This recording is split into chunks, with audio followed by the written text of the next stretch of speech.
Le football est l'un des rares phénomènes aussi universels que les Nations Unies, et même plus puisqu'on compte 191 membres à l'ONU et 207 à la FIFA. Cette citation date de 2006 et provient de Kofi Annan, l'ancien secrétaire général des Nations Unies. Cette citation montre vraiment l'importance qu'a pris le football dans les relations internationales actuelles, notamment dans le soft power. Le soft power se définit par une approche persuasive des relations internationales, impliquant généralement l'utilisation d'influences économiques ou culturelles. Bonjour à tous et bienvenue dans cette toute nouvelle vidéo assez spéciale, un petit peu géopolitique du football. Alors disclaimer avant bien évidemment de commencer cette vidéo, il n'y aura aucun parti pris dans cette vidéo, que ce soit politique ou autre.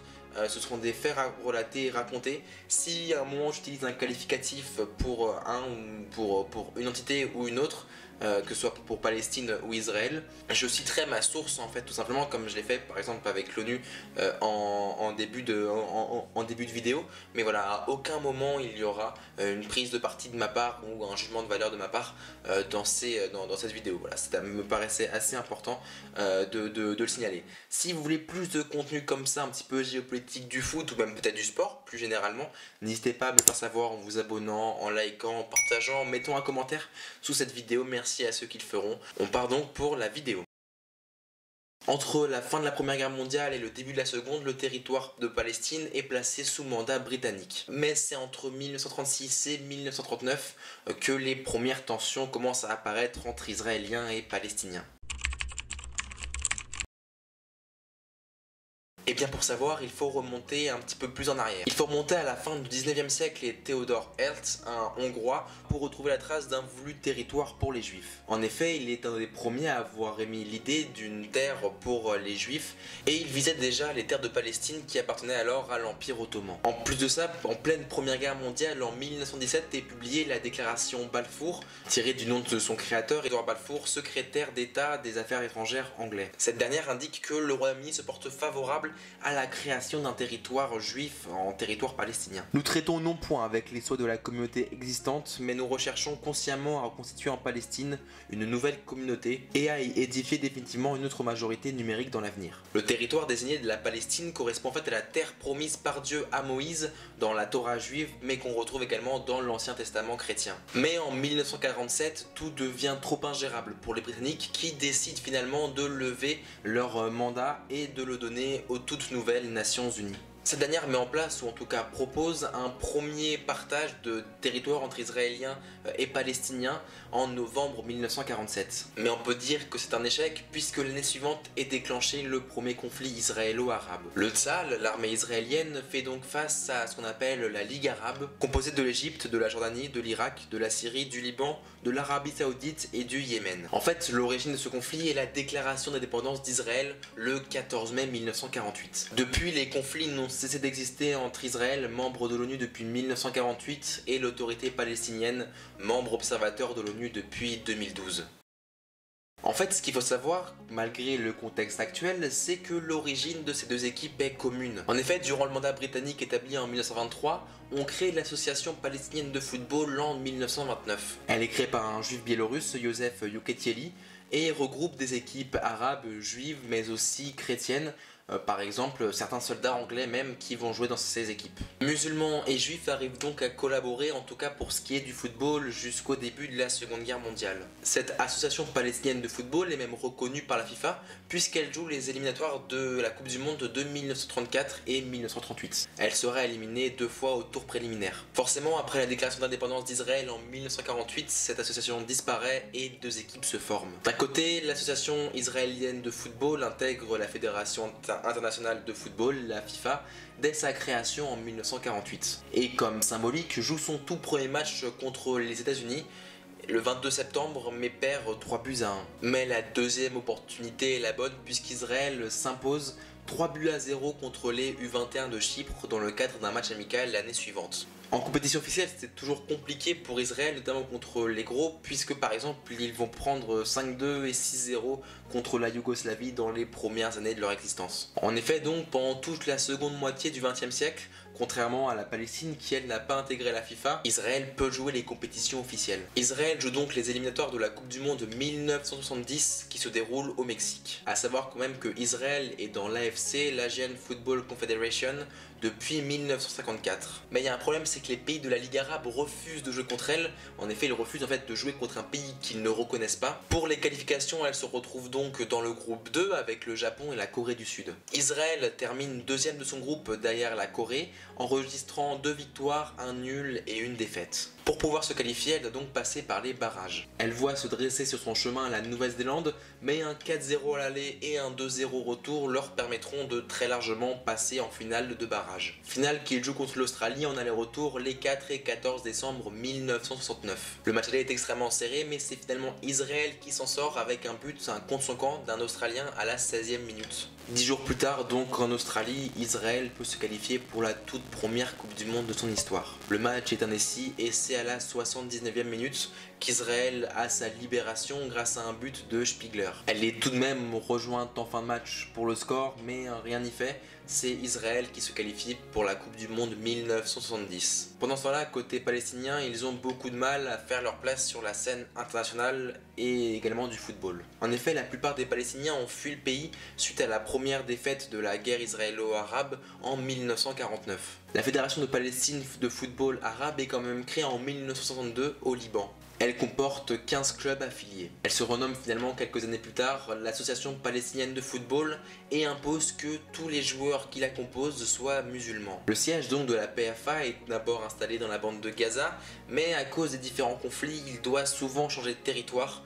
On l'a vu notamment se placer en Syrie ou encore à Tunis. En fait, ce que cherche le plus la Fédération palestinienne de football, c'est d'intégrer la FIFA et d'enfin d'être reconnue et de jouer des matchs officiels. En attendant cela, elle intègre l'Association arabe de football à sa création en 1974. Cette union des associations arabes de football existe toujours d'ailleurs et regroupe en fait à la base tous les pays de la Ligue arabe, que ce soit des pays d'Asie mais aussi d'Afrique, tels que l'Algérie, Djibouti ou encore l'Égypte. Cette ligue organise un championnat arabe des nations qui a lieu depuis 1962 et même toujours aujourd'hui puisque l'Algérie en est le tenant du titre en 2021 et la prochaine édition se joue d'ailleurs cet hiver au Qatar. A noter que depuis justement cette fameuse édition que l'Algérie a remportée en 2021, la FIFA a collé son nom à la compétition, faisant d'elle une compétition officielle, prenant cette occasion le titre de Coupe arabe de la FIFA. Dans son histoire, la Palestine y a participé 5 fois, mais cette compétition n'a pas eu lieu pendant presque 16 ans entre 1966 et 1982 et a été remplacée par la Coupe de Palestine qui réunissait des pays soutenant la cause palestinienne. Il y a eu 3 éditions en 72, 73 et 74. Ces solidarités internationales tentent quand même de faire reconnaître la Palestine aux yeux de la FIFA. C'est le cas de la France notamment et plus particulièrement de la FSGT, la Fédération Sportive et Génique du Travail. En effet, en 1982, ils invitent l'OLP, l'Organisation de Libération Palestinienne, à venir jouer 3 matchs, une tournée de 3 matchs en France au mois de mai 1982. Cette équipe palestinienne n'est composée de Palestiniens mais de réfugiés provenant de Syrie ou encore du Liban. À ce moment-là, plusieurs associations sportives mondiales ont reconnu la Palestine, par exemple les associations de basket, de volley ou encore d'athlétisme. Pour Anwar Abu Aishi, qui occupe à l'époque le poste de président de l'Association des étudiants palestiniens de France, je cite: « Pour nous, c'était l'occasion de faire connaître la situation des sportifs palestiniens, de faire connaître la cause palestinienne à travers une lutte non violente. La venue de l'équipe palestinienne avec la FSGT fut aussi l'occasion de voir pour la première fois lever le drapeau de la Palestine officiellement dans quelques stades de France. » Le 2 mai, le tout premier match se joue à Vigneux devant quelques 200 personnes et les réfugiés palestiniens s'inclinent sur le score de 3-2. Ils joueront aussi 2 autres matchs au Havre et à Arcueil. Après cette tournée en France, c'est à l'OLP d'inviter la FSGT à venir jouer quelques matchs dans la bande de Gaza. Alors que la Palestine commence à être reconnue à droite à gauche au début des années 1990, des personnalités du sport, et non pas seulement du foot, vont s'engager. C'est le cas donc du Variété Club de France. À ce moment-là, Platini ou encore Alain Giresse vont s'engager et vont jouer un match contre la Palestine en 1993. Ce match a lieu le lendemain de la poignée de main entre Yasser Arafat, le président de l'autorité palestinienne, et Rabin, le premier ministre israélien, dans le cadre des accords du Camp David signés à Washington. Cette idée de faire affronter la Palestine au Variété Club de France provient de l'idée du fondateur de ce dernier, Jacques Vendroux. En fait, ce match, comme je vous l'ai dit, ne réunit pas que des personnalités du football, puisqu'on peut retrouver le tennisman et chanteur Yannick Noah, mais également l'arrière du 15 de France, Serge Blanco. Mais peut-être que la principale information n'est pas là, puisque le Variété Club de France ne va en fait pas jouer que contre des Palestiniens. En effet, le lendemain de ce match contre les Palestiniens, ils se rendront en Israël pour jouer contre des vétérans israéliens. Jacques Vendroux déclare « Des enfants palestiniens avec des drapeaux français de partout ». Et à l'arrivée, 20 000 personnes dans un stade qui n'en pouvait en contenir au maximum 5 000. Dans le vestiaire, un type est entré pour nous lire une lettre d'Arafat qui nous remerciait. Lorsqu'ils rentrent donc de ces matchs, ils atterrissent à Brive et sont accueillis par Jacques Chirac qui déclare « Vous avez réussi ce que nous, politiques, n'avons jamais réussi à faire ». Ensuite, tout s'enchaîne pour les Palestiniens. Déjà hors football, la Palestine intègre le CIO, Comité International Olympique, et peut donc participer aux Jeux Olympiques. En 1995, elle acquiert le statut de membre provisoire de la FIFA et en 1998, lors du congrès de Paris, le vote se fait en faveur de son intégration. Elle intègre donc l'AFC dans la foulée et peut donc participer aux éliminatoires de la Coupe du Monde. En cette tentative, elle n'a jamais réussi à se qualifier en Coupe du Monde. Mais le 12 janvier 2015 est quand même une date presque fondatrice dans l'histoire du football palestinien. En effet, elle joue son tout premier match en compétition officielle, en phase finale de compétition officielle, lors de la Coupe d'Asie qui se déroule en Australie contre le Japon. Il tombe quand même dans un groupe assez relevé avec donc le Japon, la Jordanie mais aussi l'Irak. Et les résultats ne sont pas forcément ceux espérés. En effet, 3 défaites, 4-0 contre le Japon, 5-1 contre la Jordanie et 2-0 contre l'Irak. Elle s'est tout de même qualifiée 4 ans plus tard en 2019, glanant ses 2 premiers points, preuve de la progression du football palestinien avec 2 matchs nuls, 0-0 face à la Syrie et la Jordanie et une défaite 2-0 contre l'Australie. Initialement prévue en 2023, l'édition de cet été a été reportée début 2024. La Palestine, encore une fois qualifiée, jouera dans le groupe C avec l'Iran, les Émirats Arabes Unis et Hong Kong. Je dis forcément jouera, mais tout dépend aussi des événements actuels. En tout cas, pendant ce temps de guerre, les Algériens ont proposé aux Palestiniens, aux footballeurs palestiniens, de venir s'entraîner dans leurs locaux en Algérie le temps de la guerre. Reprenons côté israélien. Participer à la Coupe du Monde est donc un énorme accomplissement pour eux. Israël tombe sur un groupe relevé, le groupe B, avec 2 équipes champions du monde que sont l'Uruguay et l'Italie, accompagnées de la Suède. Le début de l'aventure en Coupe du Monde se fait donc le 2 juin 1970 à l'Estadio Cuauhtémoc à Puebla, à 110 km au sud-est de Mexico face à l'Uruguay. Le résultat est une défaite 2-0. Le deuxième match, 5 jours plus tard, Israël affronte la Suède et non seulement elle inscrit son premier point en phase finale de Coupe du Monde, mais inscrit également son premier but par l'intermédiaire de Spiegler, le même qui, quelques mois plus tôt, avait inscrit le but de la qualification pour Israël. Ce but vient alors égaliser la Suède qui avait ouvert la marque quelques minutes plus tôt. Tout reste donc à fait à jouer pour Israël qui, pourquoi pas, en cas d'exploit, peut rêver à un potentiel quart de finale. Il n'y avait pas encore de 8ème de finale à l'époque, mais face aux Italiens, Israël fait 0-0 et termine bon dernière de son groupe. Et la suite est un petit peu plus compliquée pour Israël. Alors qu'elle faisait partie de la conférence asiatique depuis 1954, Israël s'y voit rejeté en 1974 car les pays membres de la Ligue arabe refusent de jouer contre cette équipe. En 1980, elle est accueillie en son sein par l'OFC, la partie océanique de football, mais chute 2 fois en qualification de Coupe du Monde. En 85-86 face à l'Australie et en 88-89,